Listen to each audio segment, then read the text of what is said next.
first part of our series featuring former Charlotte women's soccer players who have had experience with U.S. national teams during their on-the-field careers. Today we are talking with Lindsey Ozimek, who was a member of the 49ers roster from 2004 to 2007. Before we get started with your experience on the national team level, let's reflect briefly on your time at Charlotte. You put together one of the most successful careers of any player wearing the green and white, still holding the school record for career assists, and currently are one of 3 players to have her jersey recognized. What do you remember most about your time here at Charlotte? On the sad side, I remember the day that it ended for the NCAA tournament, and I just remember how inconsolable that I was, because I just never pictured it actually ending. And the fact that it was over, I couldn't believe it. The time that I had here, the support that I felt here from our coaches, the fact that I actually knew an athletic director and the associate athletic director with Judy and Kim, and had relationships with them, and how involved they were and how well they took care of us as athletes, and I just never wanted it to end. And so when I think about my career at UNC Charlotte, I count it as honestly one of the best times of my life. What about off the field? I mean, you mentioned those relationships that you built with administrators, but what are some of your favorite memories off the field? So most of my favorite memories off the field are still with my teammates. I feel like we basically did everything together all the time, which does make it special to go to college and be an athlete, because it's an instant, well, for girls, an instant sorority, right? The people that you spend hours with every day. And so some of my favorite memories are the silly things, the things that you don't think you're going to take with you, the things you kind of take for granted, right? You remember the highlight reel, the games and stuff like that, but some of my favorite things are the hanging out at people's houses, the cookouts we would do as a team, and honestly, the people, the friendships that you kind of just take with you forever. You've touched on this a little bit already, but your senior year, you did advance to the NCAA tournament. Other than the loss, but just what was that experience like, getting to that point, getting to that level with this program? It was awesome. It had been a goal for us since freshman year, and we had some change after my freshman year, and we were the caliber team that should be in the NCAA tournament every year, should advance in the NCAA tournament. So it was nice to have other people see that and recognize that, the fact that yes, we are a good enough team that should be there every year, should be advancing in the NCAAs. The game that we lost was bittersweet because we were winning 2-0, at the end of the first half. And for me, it's my senior season. My sister's a sophomore, and either she scored the first goal and I assisted, or I scored the first goal and she assisted, and then flip-flopped. And, it was like the perfect story for my senior year. And then to have a loss in that game was heartbreaking. But I feel like it just did wonders for the program. And now it's the expectation, right? Which is so awesome that, hey, the expectation is UNC Charlotte, if we don't go to the NCAAs, we're disappointed because we should. All right, you touched on this. You were able to play 2 years with Haley, had that chance here. How do you describe what those seasons were like for you and the family, having you both members of the team for 2 years? For my mom, everything was a Kodak moment. I mean, she was camera happy for 2 years, took pictures every time we were within 5 feet of each other on the field. But I have to tell you, it was actually really awesome for me because she's really good. And I was an attacking center midfielder. She's a defensive center midfielder. So she was right behind me. So it just made my life easy, honestly. It made my life a lot easier than it could have been with anyone else back there because she was so good. And just, it was fun. I mean, the fun to play with your sister. And we had played in club ball for a year, but college, it's just so different. And so I had, for the first time, honestly, the freedom to really attack and create, knowing that there was no hole left because Haley was there.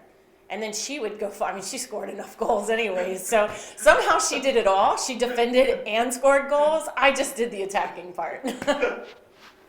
How did your experiences of playing soccer here at Charlotte prepare you for the next level with some of your national team experience? So the competitiveness that we had here, no other environment that I was in was more competitive. So the fact that we were so competitive here, every environment, every training environment, game environment, we tried to mimic the highest level.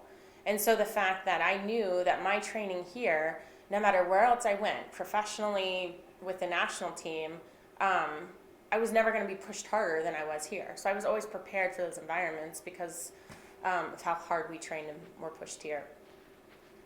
When you got to the national level, who are some of the teammates through the years that some fans may recognize, that players that you played with? Well, Lauren Cheney is one that I played with for years, and she's a phenomenal person. She's since retired, but she was one of the biggest names on the team up until a couple years ago.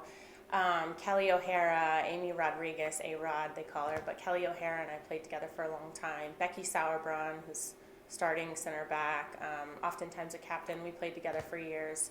Yael Averbuch, she's actually not with the national team right now. She's in and out. She's a huge name in the Women's Pro League, and she and I actually still keep in touch. She's a phenomenal player. We were actually roommates a lot. We have a lot of stories. But yeah, I'm sure there's more. But and it's a lot of fun watching my friends play. There's a part of me that's always like, ugh, like I just want to put the uniform on and go back out on the field. But yeah, it's really cool to be able to tell my kids, like, hey, these are my friends. These are girls that I grew up playing with that are obviously still doing phenomenally well. What was it like to play with some of those best players on your team and against some of those best players, not only on the U.S. team, but around the world, some of those national teams you faced? Oh, gosh, it's such an honor. And, at the time, you just kind of see yourself as you're one of the group, and we're friends on and off the field and traveling the world together. And for a number of us, we grew up playing together from the time we were 14, 15. But now, once you're removed from it and looking back on it, you realize, how great an opportunity. You kind of can take it for granted when you're in it. You're just playing soccer, having fun, having the time of your life, and looking back on it and seeing some of the players that I got to play with and be around, and the coaches, too. It's just, I'm very, very blessed and very grateful for it. Your experiences at all levels, did allow you to travel the globe. What do you remember about seeing the world, seeing different countries? What do you remember about those experiences? It's funny the things you remember. Like, you remember, well, at this place the women didn't wear deodorant, or like this place I don't think they shaved their legs, Those are the things like we notice and remember. But the more important things, we always took a couple. Obviously wherever we went, the main thing was soccer, right? So everything kind of revolved around that. But like, for instance, World Cup qualifiers in Mexico. I remember walking around the towns in Mexico. I remember the fans were amazing. And I remember them lining the fences after games, trying to hand us bracelets. They made pogs. You guys remember pogs? Like handing us pogs. Wanting the pre-wrap out of your hair, the headband out of your hair. They cheered for us like crazy until we played Mexico, and then all of a sudden they didn't like us. But yeah, you remember the culture. You remember that the craziness, because most of these places that we went, soccer was the sport, and so it was a really cool environment to be in, which now actually is starting to get more duplicated here in the U.S.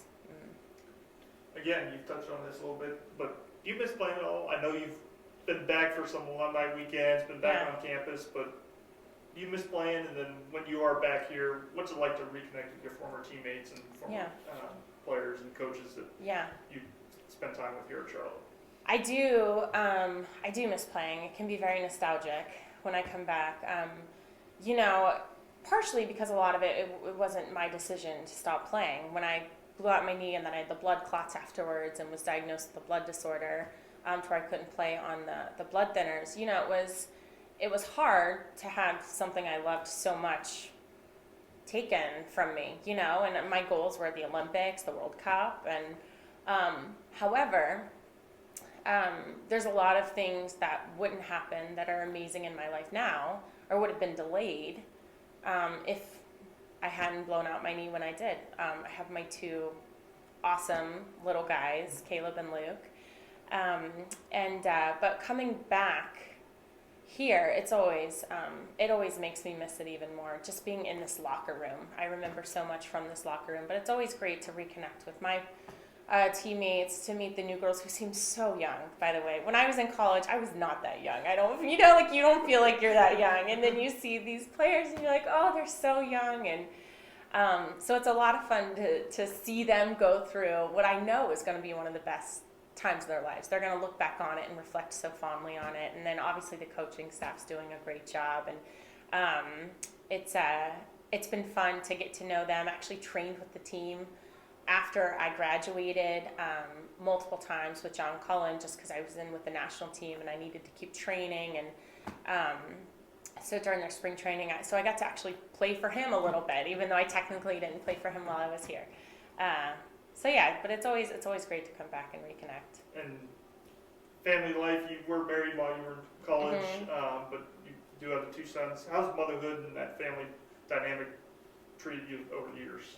I think my greatest accomplishment has been marrying my husband and being a mom to my two kids. It is, as I hear him yelling, "Mommy," it has been the most challenging thing I've ever done. It's also been the most rewarding thing I've ever done. And what's awesome is, you know, my husband played soccer professionally, and so we're both soccer junkies. And it's been really fun to see my kids love the sport and really start to play the sport now. Caleb actually starts soccer this weekend, playing on a team. And my husband and I are the coaches, so we'll see how that goes. It's for 4 and 5-year-olds. So we're going to have them doing fitness and speed ladders. And Cooper test. yeah, right? It will be the best 5-year-old team out there. But no, it's like full circle. It's such a joy now to be able to share the sport that honestly, soccer has given me so much. It's given me relationships. It's given me a lot of the skill sets that I have today that I think made me successful in business before I became a stay-at-home mom. And so there's so much more to athletics and to soccer, I think, than just soccer. I think for someone to come in and play collegiate soccer, play at a high level, it creates certain qualities, characteristics, skill sets that can make you very successful beyond soccer, beyond college. And last question, besides soccer, besides family, what are you doing with your career? What's your job and where do you see that growing for you in the next few years? Well, so now I am a domestic engineer. I stay at home with my kids, which I feel very blessed to do, but have just started getting back into coaching. So now that we're actually up in Pittsburgh getting settled, I've actually just started training a group of 4 high school girls, private training, getting involved with a club up there as well. And so it's really fun because they're just starting this process of looking at colleges, getting ready for colleges, and I remember it so well. So it's fun starting that process with them and helping them move forward there. Sorry. So, thank you for your time today, Lindsey. Yeah. We appreciate your willingness to sit down and catch up with Niner Nation on your life and life on and off the soccer field. Yeah, I'm so honored to be asked. Thanks.